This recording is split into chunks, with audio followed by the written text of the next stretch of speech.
Big Buck Registry's Big Buck Podcast, episode number 83. Matt Duff, Jeff Danker, and Major League Bowhunter.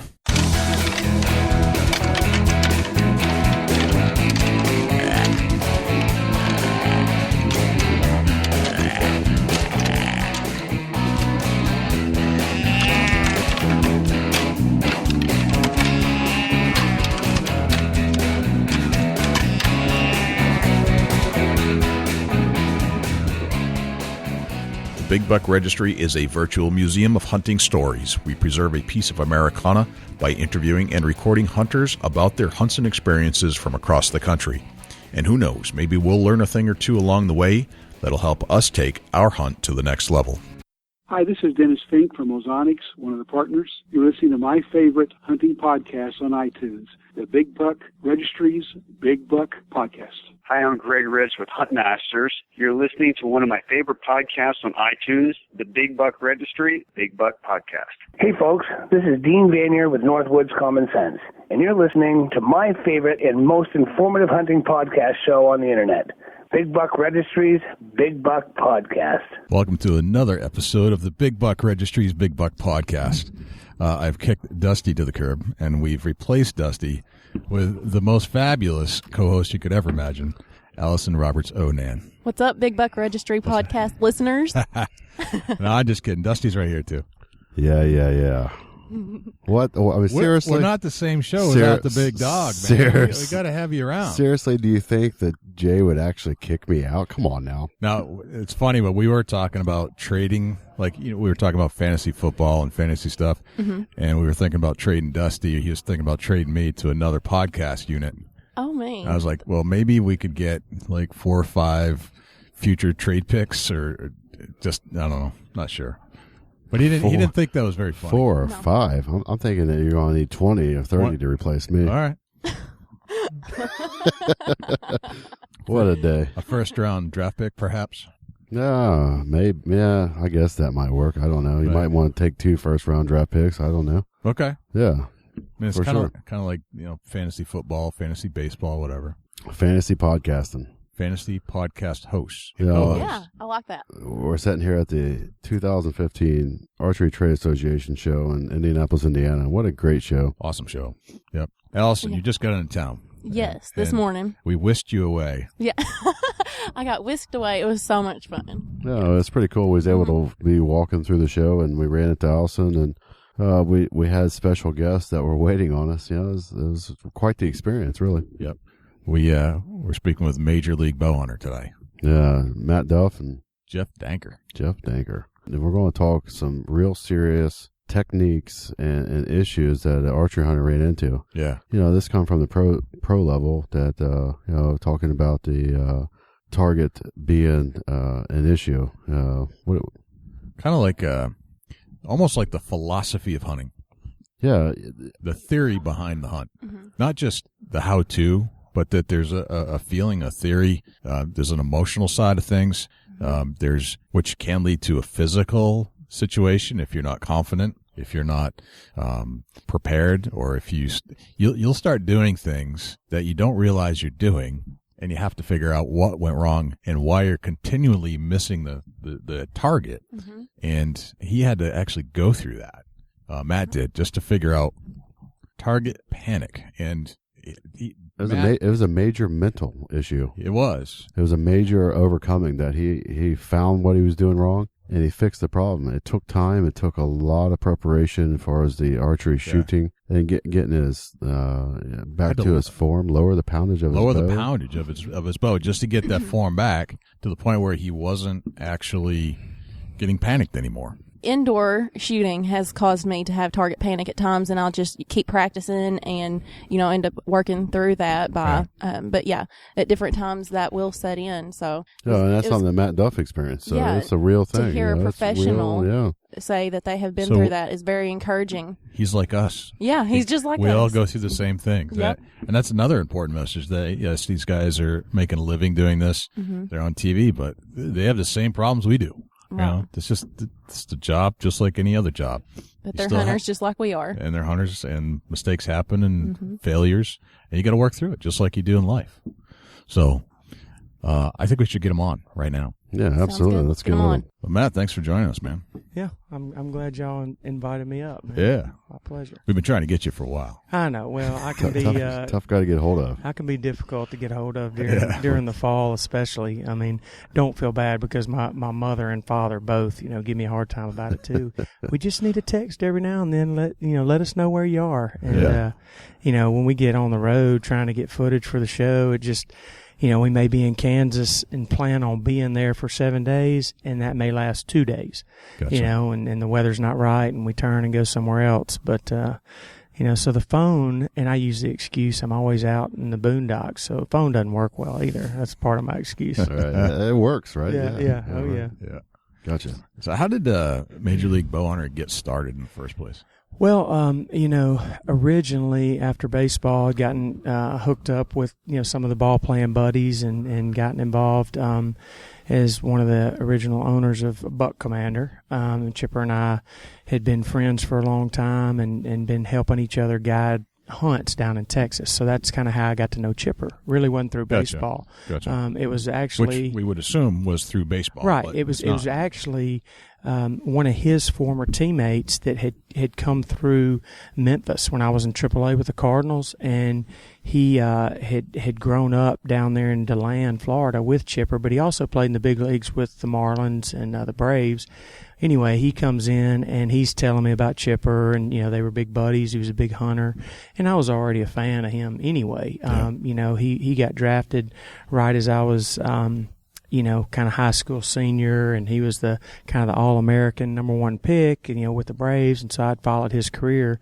But this guy actually had, once he retired, was working for Chipper down on his ranch. So I went down one off season, got to meet Chipper. We, kind of hit it off as hunting buddies more or less. So it was on an annual duck hunting trip in Gillette, Arkansas, where we ran into Willie Robertson and Phil and the Duck Commander crew. Right. And so that's really where everything got started. We talked to Willie. He was getting ready to kind of do the Buck Commander thing. Chipper and I got involved in that and did that for a few years. And in the process, we ran into Jeff Danker, our partner with Major League Bowhunter, and Jeff and I just we're cut out of the same cloth, real passionate about deer hunting, and we had been talking about doing something along the lines of a really educational type of show. I mean, really getting down to the nitty gritty and explaining everything,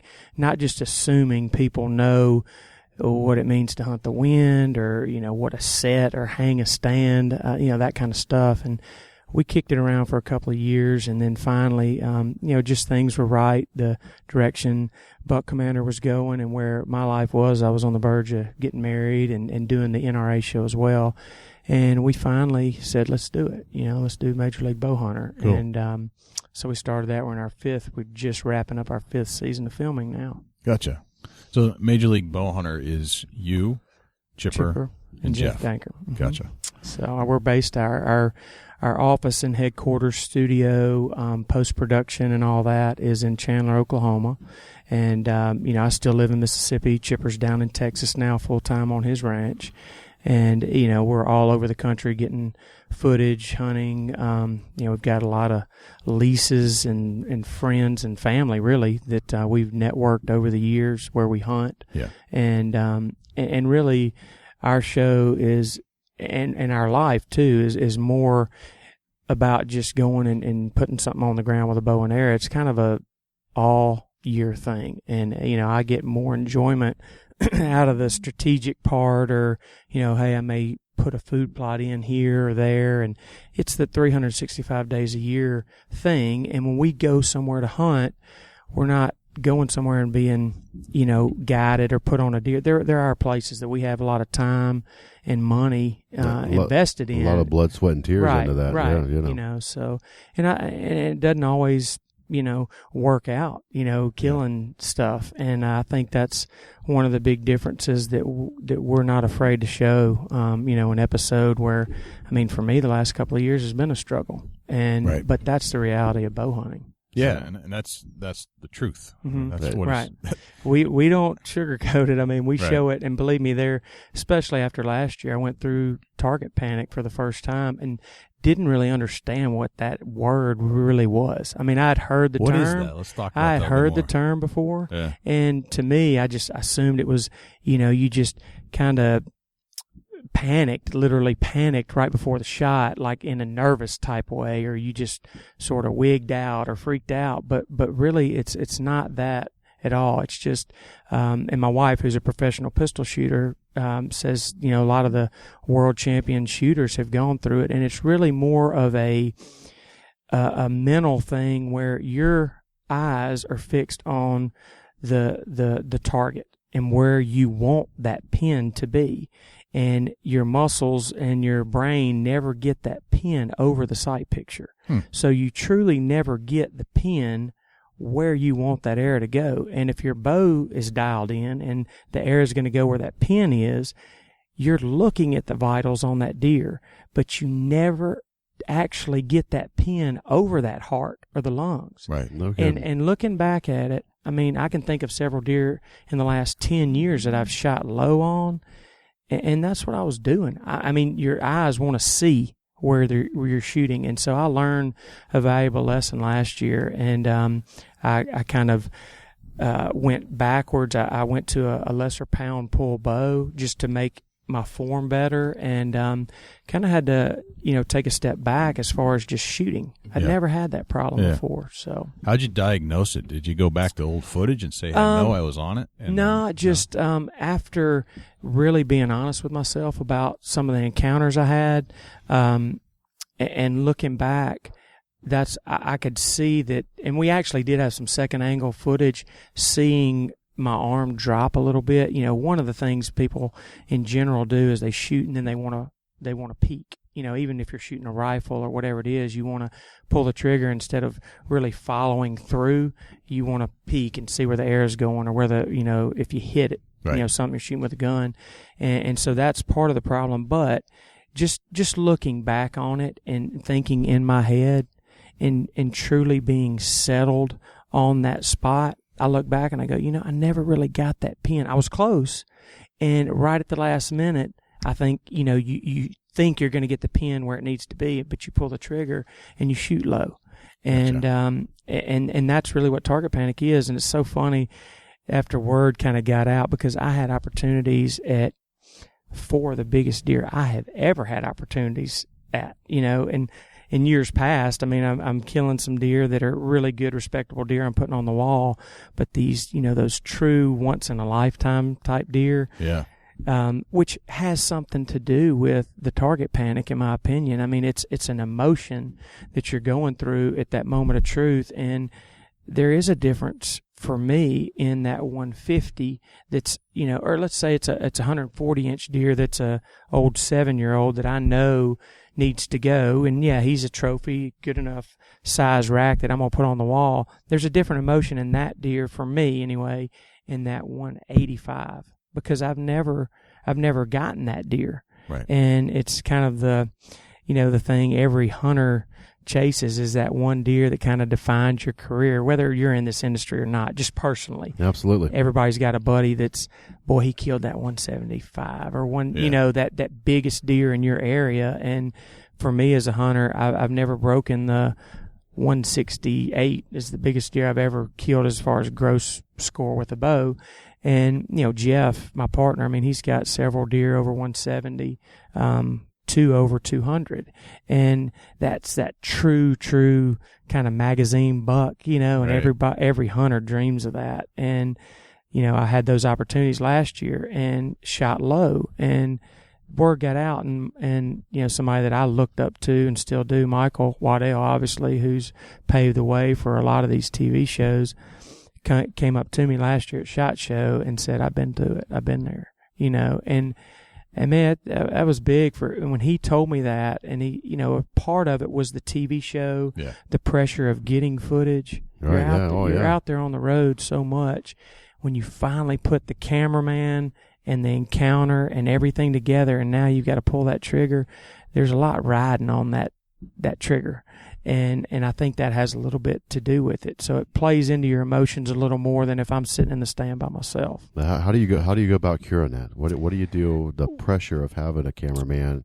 Not necessarily for a listener that's a TV show host, but somebody that's trying to record herself plus a cameraman. How do you get over that pressure of having that almost the trigger pull that's counting on that? Well, it's just more of a concentration, I think, and talking to Michael, and then actually T-Bone, who's a world champion, target shooter and a good hunter in his own right, said he went through it during the competitive part, as a professional shooter competitively, and he gave me some drills to do and things, and one of the things is drawing your bow back and putting that pin where you want it to be without an arrow, and never intend on shooting, because you don't have that mindset that you're leading up to this big crescendo where I'm going to pull the trigger and let an arrow fly. Right. So you're just concentrating on aiming. Right. And I ought to take notes from my wife. She's a world champion pistol shooter, and she draws the pistol. Part of her training is thousands and thousands of repetitions of drawing the pistol and acquiring the target with not even a magazine in the pistol. Wow. And as a bow hunter, you don't even think of that really. But that type of stuff, helps. It's muscle memory. And then it's just, part of it is just dealing with the pressure, just like when I was playing baseball. I mean, when you get moved up a level, I mean, there's a difference going from A ball to double A. It's a little bit bigger stadium, a little bit better players.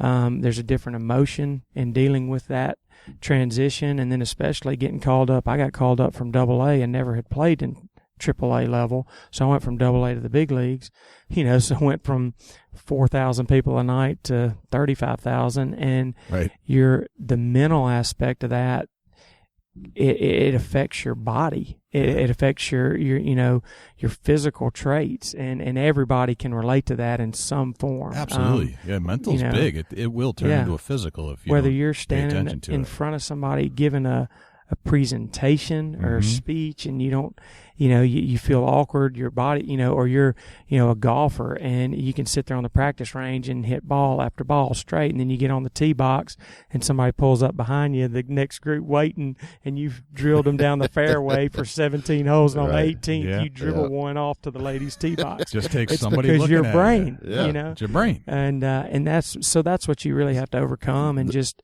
be honest with yourself and know that it is a factor that you need to address. For me, Let me ask you, as you walked over here to sit down with the Big Buck Registry, did you have to go through a mental cycle to kill the nerves and all that on the way in here? Yeah. I mean, it's funny because this type, I love talking about hunting and talking shop, and this is better. Yeah, this is stuff that I really enjoy doing, and growing up hunting, I love all aspects of the hunting, and I enjoy the strategic part, and I think putting so much into the planning and the preparation is what brings you that pressure at that moment, for me anyway. There's a love cycle there. You don't prep and you don't plan and you don't put all this work into something that you don't love. Right. That separates a lot of hunters from going from just the average hunter to another scale of hunter and taking your hunt to the next level. You got to love to hunt. You got to love to chase the whitetail. You got to. Yeah, that's it. And prime example is, I've had an opportunity this year, to shoot some hogs and, bobcat with the bow and things like that. And that's when you just, you go into your muscle memory, you draw back. There's just not any feeling other than, okay, there's a hog, I'm going to get a shot at him. Let me kill this thing, and on a big trophy whitetail, especially, that old mature 5 or 6 year old buck that has been there, you've been playing cat and mouse with, the heartbeat's a little faster, and the physical aspect of it is affected by your, brain. I mean, even getting the bow off the hook, a real tree hanger,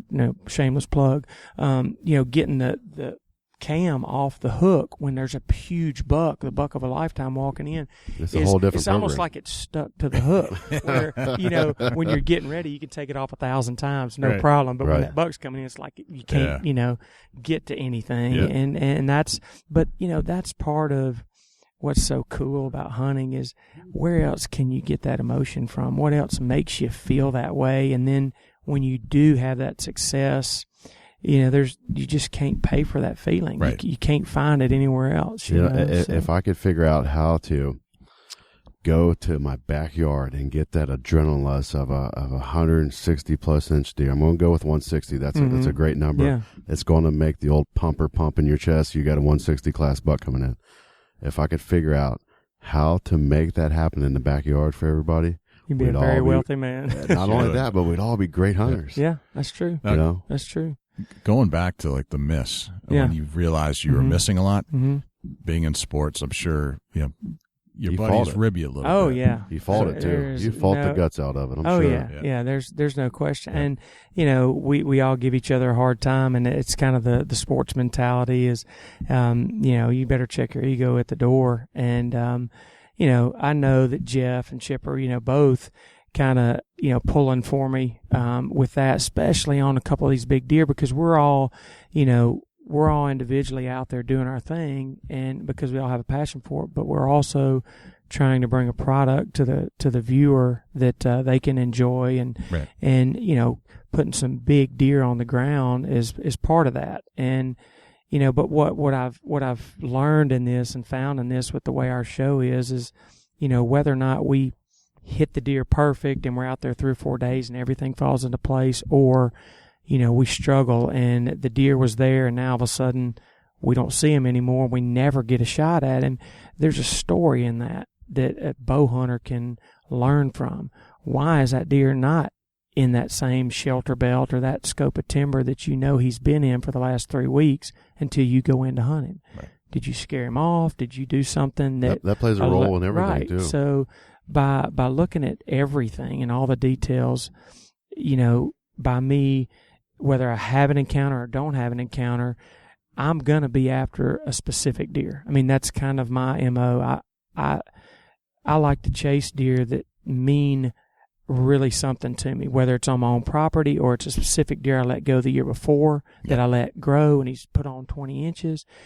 It's hard for me to go out and shoot a deer that doesn't have some sort of backstory almost to me. Right, yeah. And that's the difference in, I'll go because people ask me all the time, how can you go so long and, pass up some good deer that you definitely could make a TV show with? Yeah. I could say, oh man, that's a good, it's a good deer, he's a big buck, looks good on camera, but I know he's a 3-year-old and I know that's the deer that doesn't need to be taken off this particular property.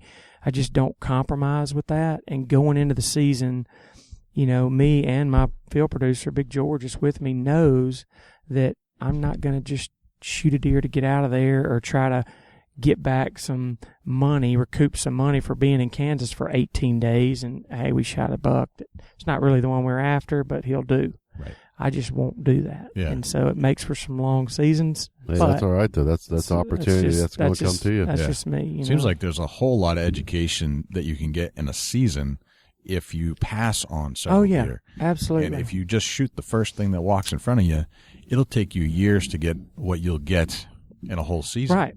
Yeah. I mean, and just like with sports or anything in life, if everything's falling into place, you start, getting confident and thinking, hey, I got all this figured out. And sometimes it takes, failures to really become a better hunter or, learn some things. Yeah. You couldn't have said that any better. Yeah. Exactly. And a lot of times, even in sports, a lot of times the guys that were the superstar athletes or, a guy like Chipper, and not to use him as an example, but there are guys that had tremendous gifted talents that, were great hitters or pitchers or whatever that never had to really fail.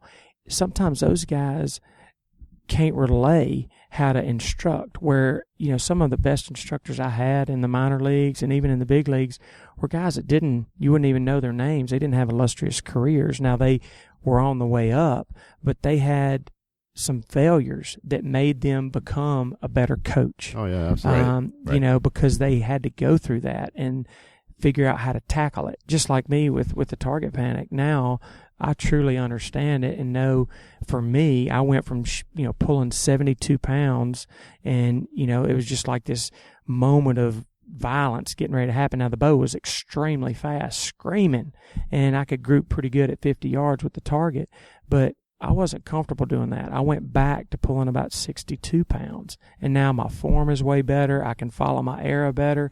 I'm not shooting as fast feet per second, but I am a way better shot now. And I never would have done that if I'd have hit all those deer last year, kind of gotten lucky. And I've never felt like I've been a great bow shot as a target shooter, but this year has made me where, I mean, I feel like, shooting out to 100 yards, I feel pretty good. Yep. And I've shot more to target this year than I ever have. Yep. And that's what I needed to do. You get hunting, you get your bow dialed in preseason, and then you get out in the woods and you might fling an arrow every now and then just to make sure your sight's not knocked off. And you end up going the whole season only shooting a handful of times. Even if you have a successful season with us, you're going to shoot 4 or 5 times at a buck. Right. You're not shooting your bow enough. Right. And repetition, breeds that success. Yep. And that's one of the ways you're asking how you can combat that is just by so much shooting and muscle memory. When that pressure's built up, you still have the mental aspect, but your body knows what to do. You take over, you put the pin where it needs to be before you pull that trigger. And that's something that is tough to discover. Right. That's a big discovery. Yeah. That's something that's often overlooked. If I want a fast bow, I want it shooting the best. That's not always the case. Right. That's exactly right. High heat don't mean, that's success. Right. That's right. When you come back, would you share some real step-by-step, play-by-play hunts that you've been on? Maybe stuff we haven't seen on TV. Okay. That sounds good. Cool, man. Talk to you guys in a little bit.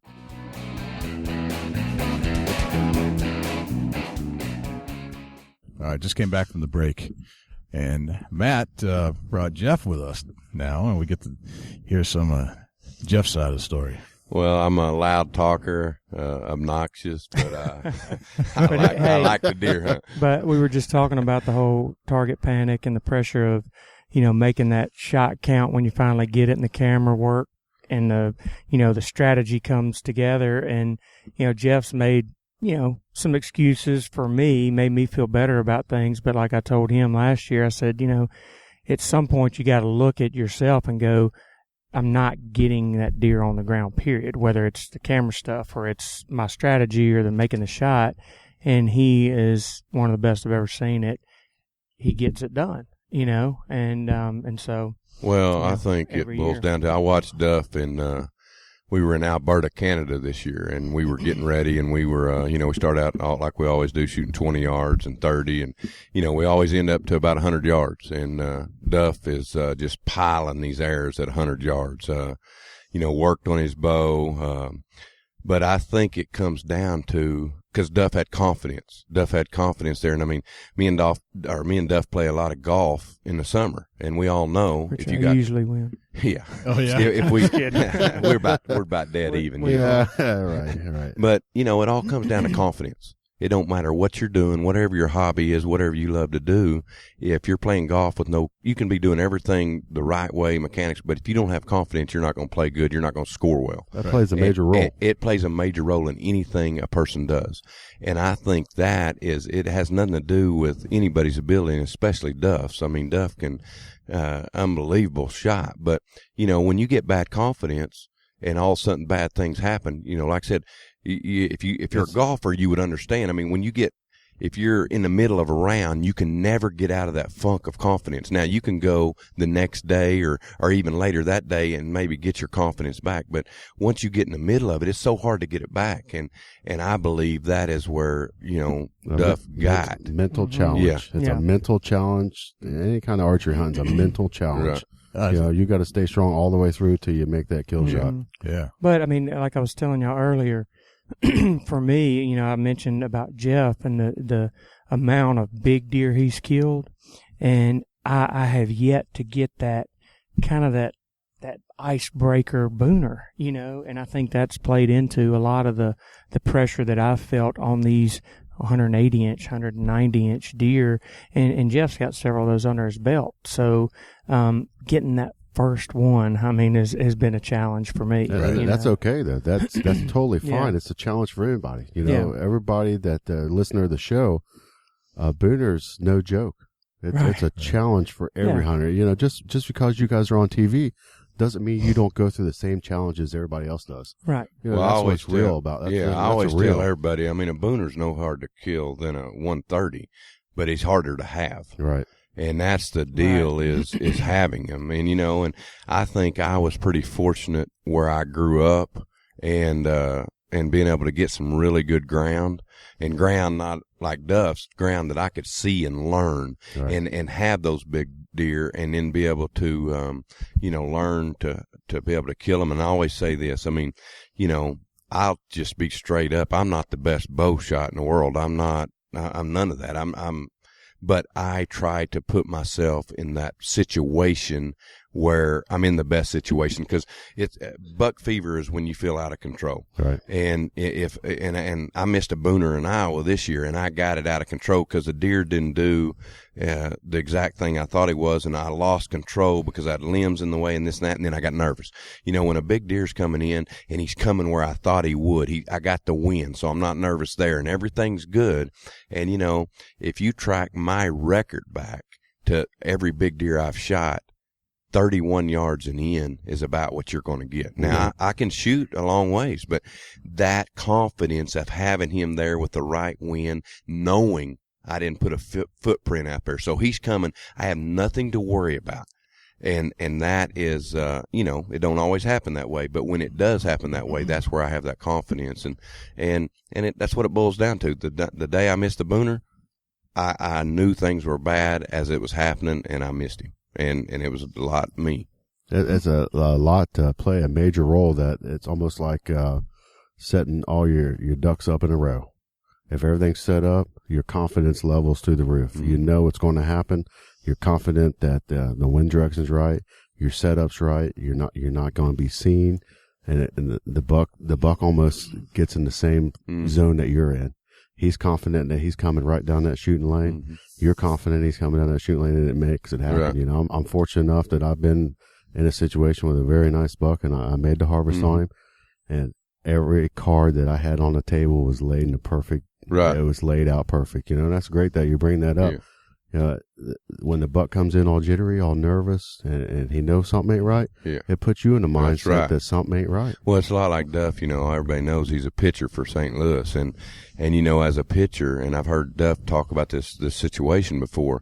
He goes up there with all the confidence in the world. He can put that ball anywhere he wants, and knows that he's going to get this guy out. And when you got that kind of confidence, now not to say when you got that kind of stuff, Duff didn't get beat at times, because that batter might have had that confidence that day too, and beat Duff on his best pitch, because that buck can still beat us at times. Absolutely. But I mean, same thing. I grew up roping, and if I went out there and tried not to miss, I'm done. Right. But if I went out there like my dad told me and said, "Man, just go out there and saw his horns off," and you had that mental deal. You go out there, I mean, you're not playing to lose. Right. You're playing to win. Yeah, it makes you stronger. Yeah. And sometimes, I mean, and Duff will be the first to tell you back pitching days, if you ain't got the confidence, and it's not only that you ain't got the confidence, how do you get it back? And, you know, and that's where, you know, with what we do, and Duff is, you know, he's more disciplined as far as he's a 5-year-old guy.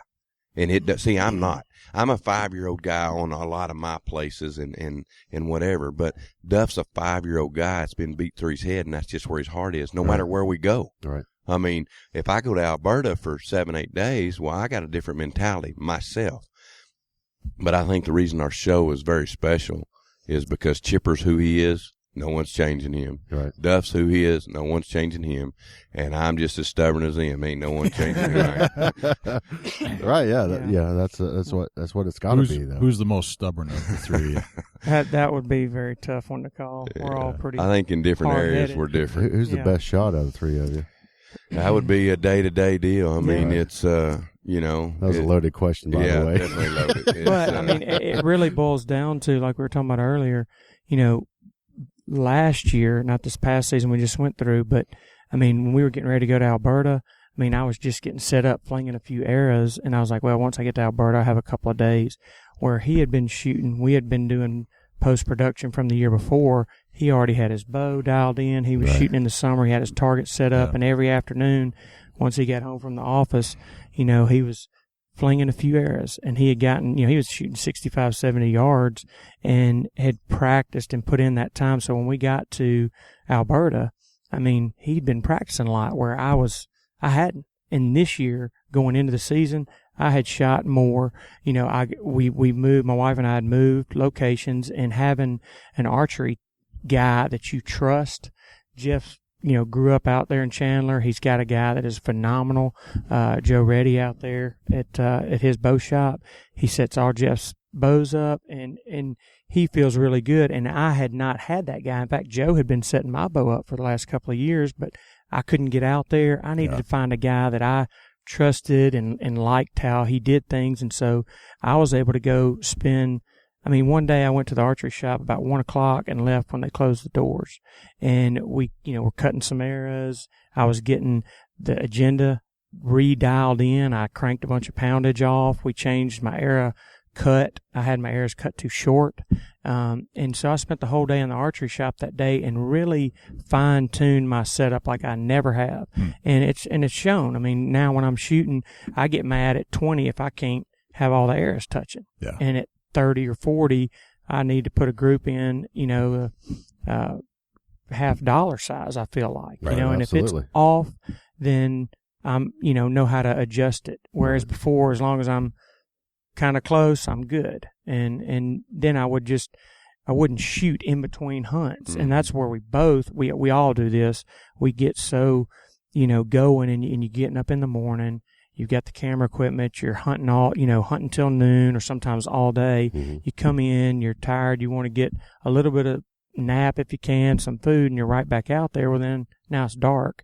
So you've gone a day and hadn't shot, and you look up and 7 days have gone by and you haven't shot that bow. We might shoot once to make sure the sight's on right before we go out, but we don't spend 30 minutes shooting 15, 20 arrows, you know. You get out of practice. Right. Do you find that shooting bow and arrow routinely throughout the year is important as well, just like you might? We should. Yeah. Well, I think Duff's touching big time on it. Definitely important. But what we do, it kind of creates a monster.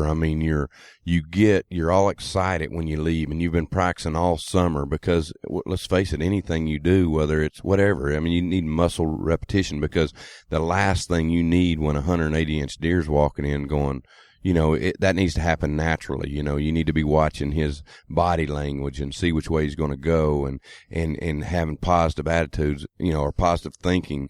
And so, I definitely think it's important. But again, it's a monster that what we do, because it's not a weekend. It's 90 to 100 days. And so it goes back to what we preach is details. Everything. If you want to harvest mature bucks on a consistent basis, you need to be taking care of every detail and doing your very best. And we're just as guilty as anyone else of some discipline at times. Now, for the most part, the way we hunt hard, we hunt smart. We're pretty disciplined there, but I'd say the bow is, when you're up and down trees, it can get bumped. Now, the one thing I tell, especially young hunters or even people that never done it, is when you get up in that tree, because you're going to get up in there every day and you're setting that bow up and you hang it on that hook, you need to make sure when you put that arrow on that you're wiping it down, that you've looked at it and made sure that that broadhead is screwed on tight, that your knock's good, that you look at the bow and just look it over, because 90% of it is getting that 180 coming under you. Right. Now you got to be able to shoot, but the worst thing that can happen is something little. You didn't knock your arrow good or something like that. And that's something, you're there anyway. Check it out. I'm talking spend 5 minutes looking and making sure. Pre-trip your equipment. Yes. And I always, right before I do my opener in a tree, is I pull that bow back and look through that peep, make sure she's not turned or whatever, and get the feel of it in that tree, and even most of the time just making sure that I got every angle in that feel, and and it's kind of like a golfer. I mean, I keep using golf because we play golf all summer. Yeah. But, you know, those golfers, you talk to a PGA golf guy, he visions that shot before it happens. That's how he's good. Yeah. And I really try to keep up with that every day in the woods. And when I sit down, it's going, okay, if he comes here, if he comes here, if he comes here. And it takes a little bit of element of surprise out when it happens. Right. Awesome. Mm-hmm. We're going to get in. I want to get in real quick. We'll get in some hunts. Duff, we're going to start with you, buddy. Tell us one of your most memorable hunts. Give us from the rundown from the camouflage you guys use to how you set up trail cameras. Run through some of your sponsors and let us know what you got going on. Well, you know, probably one of the coolest hunts that comes to mind is a hunt that I had in Kansas. It's really one of the biggest bucks I've ever taken, and we're on our lease there in Kansas, and you know, it's a big crop circle. And the way that we went about hunting this deer, Jeff had actually gotten trail camera pictures of 190-inch deer on this piece, and he was really the most consistent buck in there. There was another deer, which is deer I ended up shooting, that was in there too, but you know, we really were disciplined with the way we went after that deer. The deer were coming out into a wheat field in Kansas. You can feed corn. We had our corn, you know, set up where we get a good bow shot, but in the mornings, those deer were on that crop field, and there was just really no way to get in there truly. You know, a lot of times we think, oh, it's dark, you know, I'll walk down the edge, but that big mature buck, you know, you're pulling in with the headlights and all that kind of stuff. He's not bedding very far from where he's feeding. We were really disciplined. The weather was warm, so, you know, we waited. This was late October. We waited and didn't hunt but 3 times out of 3 sits out of like 7 days, and we would just observe in the morning, and you know, we were seeing this big buck, and you know, we finally got the weather we needed, the wind we needed, and that deer had no idea he was really being hunted. You know, we had gone in at noon to check some trail camera pictures, just like a farmer would do, pull right up to the camera, you know, where they don't think it's just normal farming practices, the truck doesn't bother them. And we went in there, and that hunt, I felt like I did everything right. The deer comes within 15 yards, executed the shot. You know, he runs within eyesight and falls, and he was 160, mid-60s deer. But that was a hunt that, like he's talking about, all the preparation and everything, didn't put down any unwanted scent going in and, you know, walking back into the spot that you know he's got to be close. Keep the pressure and down. Alert him. And when we went in there, that buck was bedded within 50 yards of where we got in the tree. Wow. We got up. I saw him stand up out of his bed, and he kind of chased a doe, hit the horns, and, you know, he came back. But that's when, you know, I executed the shot, and this was before all the target panic had set in. And up until that point in my career, so to speak, I never had a confidence issue on the kill. And I had, you know, 2 weeks earlier, I killed a big 8-point off the ground in Oklahoma that we spent 8 or 9 days, no blind, no nothing, just hiding in a plum thicket. And I remember Jeff thought I was crazy sitting out there in the sand. But when we finally, after 6 or 7 days, he finally got within bow range, I made the shot, and the shot was almost secondary. But now the difference is, you know, killing that buck in Kansas and Oklahoma, did everything right. Now, having what happened last year, the strategic part in getting within bow range is, like you said, 90% of it. The other 10%, which is once you decide to pull that trigger and having your form right and not dropping your, you know, bow arm, you know, your holding arm, or not getting that pin where it needs to be before you pull the trigger, has been what I've been struggling with. But, you know, that hunt in particular, still one of the biggest bucks I've ever killed to date, and did things right, and it all worked out. Nice. Awesome. Well, that answered the question, who's stubborn. I forgot about that. He sat in the sand for about 7 days to kill that buck in Oklahoma. And that was pure just being stubborn. I'm killing this deer. I don't care how I got to do it. Mm-hmm. Yeah. Awesome. That's the drive, though. The Duff drive. Mm-hmm. Jeff, let's get into one of your most memorable hunts. You know, maybe one of mine is this year. We have a ranch. A lot of people have heard of it if you've watched the show, called the Wallahatchie, and it's a ranch that I helped set up back in the day. It was just a piece of dirt, and it's out in northwest Oklahoma, no water, and a friend of mine bought it, and I helped strategically set this thing up. I put the windmills in. We put crops in: alfalfa, milo, wheat, and cross fenced it. We had to get the trespassers off. I mean, this all went on for a long time. So, and in it, the place was in the right place. It had great genetics, and I've shot, 3 booners off of it up until this year. And, I knew we were selling it this year. We had made that decision, and, our chipper had, I guess. And, but anyway, my daughter had found a set of sheds when she was 3 years, or when the deer was 3 years old. She was actually, I think, be 8 when she found the sheds, and it was a deer I named Meat right away because he had a lot of big time mass. And at that time, I'd never even laid my eyes on this deer.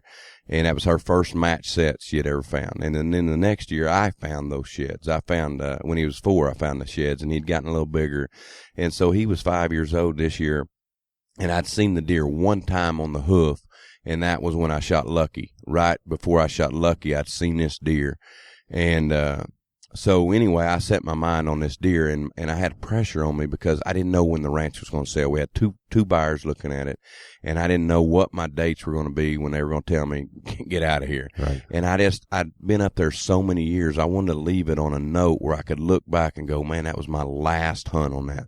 That was where my daughter had found those sheds. And anyway, this year, we have the guy that produces our show, Brandon Adams. I mean, young guy that works hard for me, Duff, and Chipper, and he had been filming me for the last 7 years. And this year we had made the decision to let him kind of do some other things. I mean, he's still with the show, still produces the show, but we were going to get someone else to film me.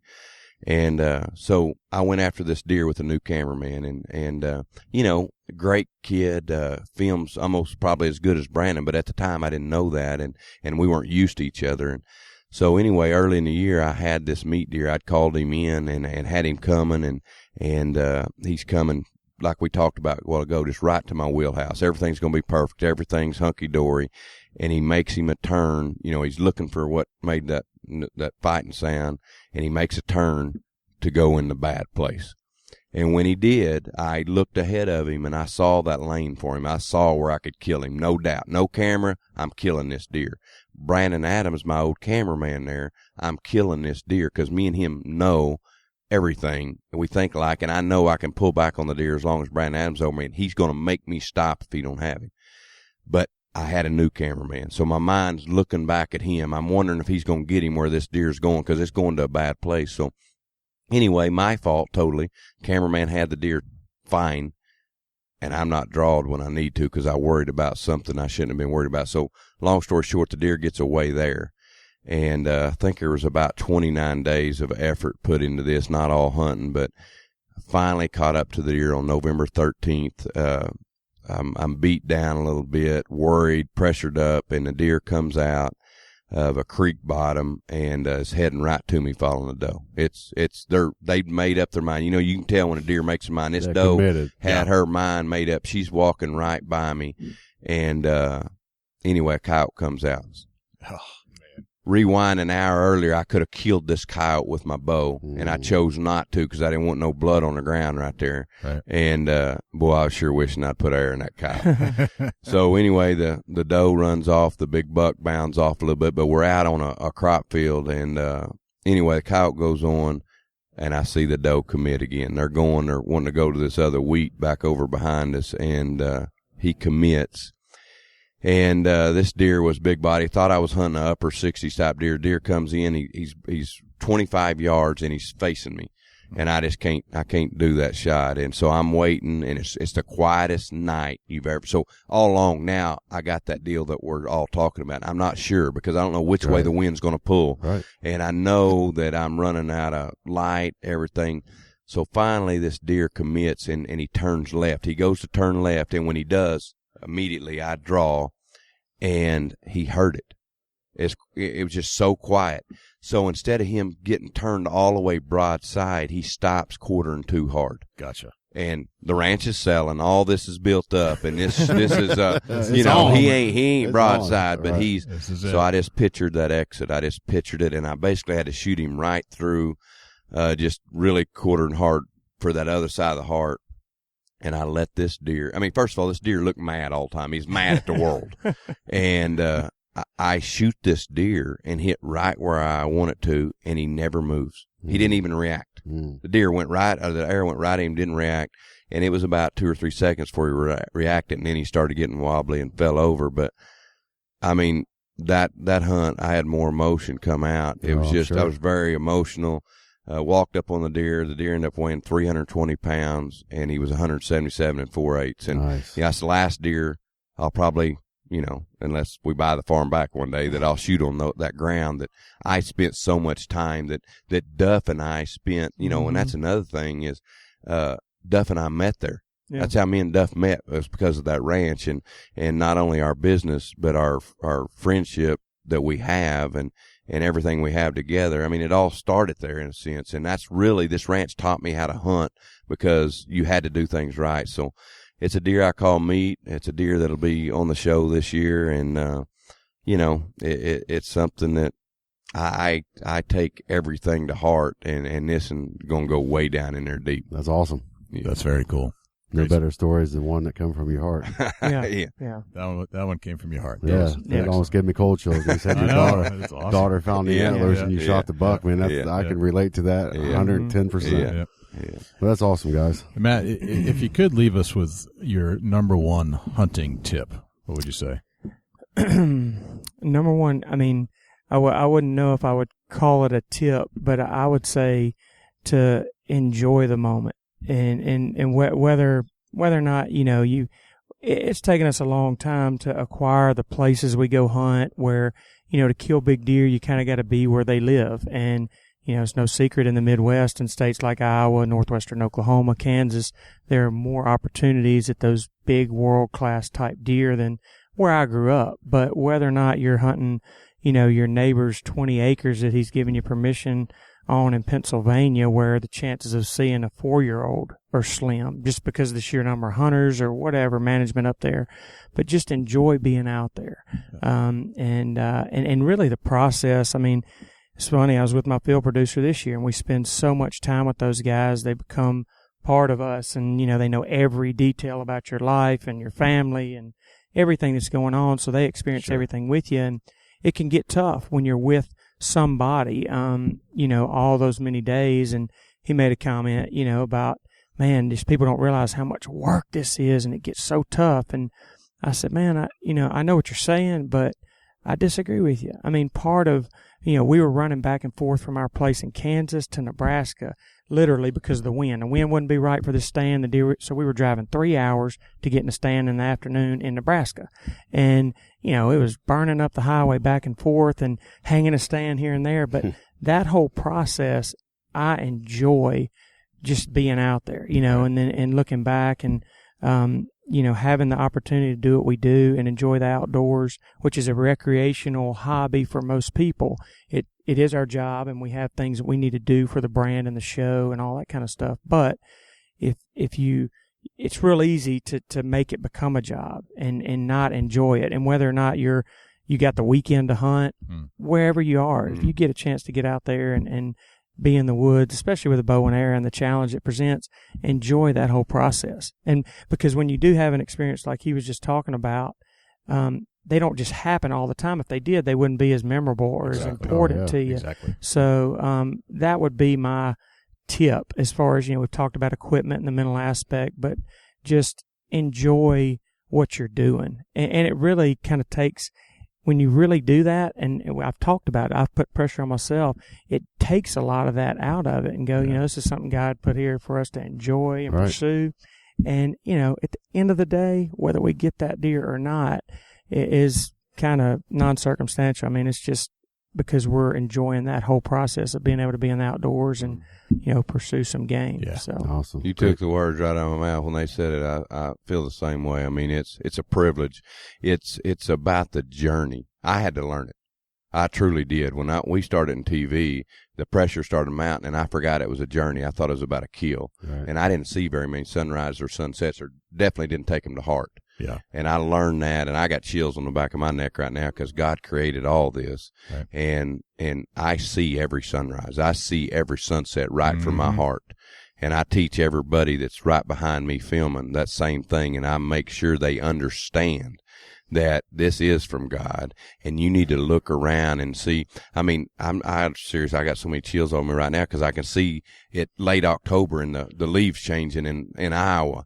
I mean, this is stuff that when you get too much concrete around you, you don't see that. Absolutely. And I just thank the good Lord that we have this opportunity. I was born where I was. I had a mom and dad that raised me the right way, as Duff's did him. And you know, I feel for the people that didn't. But I take it extremely, extremely serious. And like I said, where a world is heading in bad, bad places, I look around at hunters and I see good, and I see people helping others. And if you're not, shame on us, because that's what it's all about. Right. And I am so proud of being associated with Hunter, and I'm so proud to be associated with Major League Bowhunter and a good friend like like Matt Duff and Chipper Jones, because I feel like we're a part of something bigger. I get a text and I have a picture of someone saying, "You helped us kill this deer. Y'all, with what y'all learned from y'all's mistakes, I killed this deer because of y'all." Or my dad got back into bow hunting because we watched your show. That is something, and that came from God too, put us all together, and to deliver a humble message like we do on Major League Bowhunter means more to me than most people would ever know. Awesome. That's a great way you put it. I was going to ask you for your second best tip, but I'm going to leave it at that. Yeah, it's a great thing. You know, we sit here, we talk about, you know, when we started Big Buck Registry, we wanted to help somebody take their hunt to the next level. And that's something that's bred into me. It's bred into Jay. You know, if it wasn't for my grandfather doing what he did for me, I wouldn't be where I, you know, we sit down with guys like yourself. You guys are pros in the industry. You're hunting a lot. You got a lot of knowledge that's in your mind from being out there every day. You know, and that's where we're at with Big Buck Registry. We try to pull that knowledge out of you. And what we've covered here today, you know, we're sitting here with Major League Bowhunter. What an awesome experience. And I've learned a lot just listening to you guys. And I know the listeners are going to really enjoy the content that you put out there. Well, I appreciate you having us, thank you for joining us. Well, yeah, I appreciate you guys more than you know, and meeting you guys. And I tell you what, if y'all need anything from us ever, we'd be. It's always a thrill to come on and talk deer hunting and have somebody look you down and listen for a long time. We just ended the show in there. We sat here and talked deer hunting the rest of the day. It happens a lot. We end the recording. We talk for another hour. But, you know, you guys, every time we run into you, you're real respectful to us, and we enjoy talking with you. And, you know, we're making friends along the way, and people that we relate to 110% with, man. It's awesome to get to know you a little better sitting here, and we're going to get you back on and talk some more. Sounds good. God bless you guys. Been an honor. Thank you guys. All right. That was deep. Wow. Deep. I had cold chills. Yeah, it definitely touches your heart. I don't think there's anybody sitting at the table that wasn't feeling some chills during that conversation. It literally hurt my throat. I was about to cry. I really was. It's one of them situations where being here, sitting with, you know, Matt and Jeff, it made you change your whole outlook on everything. You know, these guys are professional hunters with a TV show, you know, Major League Bowhunter, and they're having cold chills talking about stories right here with us at the Big Buck Registry. That's amazing. Mm-hmm. And I think that just brings home what the whole hunting aspect of life is all about. Is we hunt for this exact reason. Mm-hmm. Is because it brings you back to being human, right? Completely. Mm-hmm. It brings you over the top for being human. If you don't hunt, you'll never. I don't think you'll ever really experience what it's truly like to be a human. Right. Just my opinion. And I understand why y'all love doing the podcast so much, just by sitting here and listening, because it definitely. To be able to connect with another hunter like that and hear their stories, there's a special bond that is made anyways. But to be able to do this, I understand exactly why you would want to do this all the time. As you know, it's almost like I'm not saying I'm a drug addict or anything, but it feeds my soul. Mm-hmm. No matter if me and Jay are sitting, you know, 1,000 miles away. 800. Well, sorry, 800. To be exact. Details. But you know, it don't matter if we're sitting 800 miles away, as Jay would say. Or we're sitting next to each other, or the guest is, you know, 4, 5, 6, 800,000 miles away. This experience happens every show, and it's what drives us to bring guests on weekly, every week, for many more years to come. Yeah, and here's the best part is that that catalog of all those shows we've ever done doesn't disappear. No, you want some inspiration? feeling a little down about your hunt, go turn on a podcast. Exactly. And listen to the same situation, and maybe that they're going to give you that tip or that encouragement to correct the problem and take your hunt to the next level. Exactly. So each segment or each show, we have the Chubby Tines tip of the week, and I'm not sure Dusty's ready. I was wondering if Allison might have a tip of the week for us. My tip of the week. What's your hunting tip of the week? Hunting tip of the week. I would say my motto is comfort equals confidence. Confidence equals success. Yep. If you're comfortable with your equipment and you're comfortable with your, shot placement and everything else, then your confidence is going to be there and your success is going to happen. Yep. Absolutely. I had that exact situation go on during the deer season this year. I've shared that story on the show before. It wasn't bow hunting in this situation, but I had a scope fog up because of snow that was falling off of the trees as it warmed up. Big snowfall, and it was just hanging there. And when it warmed up to 40 degrees, as I'm tracking this big deer, the snow just falls all over me, all over my gun. I finally catch up with this deer. I have a 5-minute opportunity to watch this deer. I can see it better with my eyes. The problem is it's gotten so cold, and all that moisture that's been coming out around us fogs up my scope. I don't have scope covers. I should have had scope covers or something, and I couldn't get it clean enough to get a good shot. And that's the one thing I didn't want to do, is take a bad shot or a random shot. I could see the deer. I knew where the deer was approximately in the scope, but approximately doesn't cut it. No.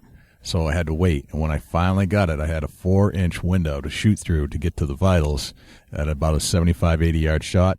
And just as I click off the safety, he's gone.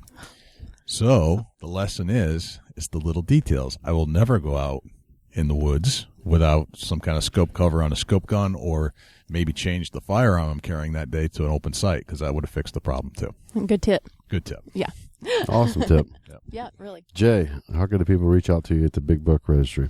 Let's see. It's best place to go is to the Facebook page, which is bigbuckregistry.com/Facebook, twitter.com/Big Buck Registry. We can go to bigbuckregistry.com, which is our blog and website. You can reach us at 724-613-2825, which is a feedback line, or if you want to shoot us a text or anything like that. Yeah, I'm talking. I know I'm talking. I see you over there. And but we'd like to invite you to join us on iTunes. Download our catalog for free if you'd like, and give us a review right there. bigbuckregistry.com/iTunes. Dusty. It's no big buck everywhere, big buck, that's for sure. Check me out at facebook.com/chubbytines outdoors, facebook.com/antlerlife, facebook.com/dusty huntneck. Awesome. Allison, how can the people reach out to you? I have a Facebook page, Allison Onan, Always Outdoors. I also have Instagram at Allison Onan, Twitter at Allison Onan, and Hunter's View page. We also have a blog, and I don't have my card, so I don't know the exact That's all right. address. We'll but figure Hunter's it out. View. All right, excellent. Well, it's been a fantastic show, and thank you to our co-host replacement. Well, not really. Appreciate it, Thank you Jay. guys for letting me sit in. Dusty, you'll always be here. You know that. Yeah, it was definitely But thanks a for treat. sitting in and being a co-host. Yeah, awesome. It was fun. It was fun. And thanks to Matt Duff and Jeff Danker from Major League Bowhunter, and just kind of talking to us about life. Yeah, Life it's as a hunter. great experience, and we're definitely going to have Matt and Jeff come back on, and they will split them out and do separate shows, talk a little bit more about whitetail hunting and get some more details on how they hunt. Yeah, and they also offered to keep us updated throughout the seasons, like get us on a quick call, say, hey, I'm moving from one state to the other, this is what just happened, and now we're leaving that state to go to the other because of wind direction or whatever it is. Yeah, climate change, anything that can make them not be able to get in the stand. Yep. So anyway, man, I think that's a wrap. I'm Jay Scott. And I'm Dusty Phillips. And I'm Allison Onan. And this is the Big Buck Registry's Big Buck Podcast. See you next week. Can't wait.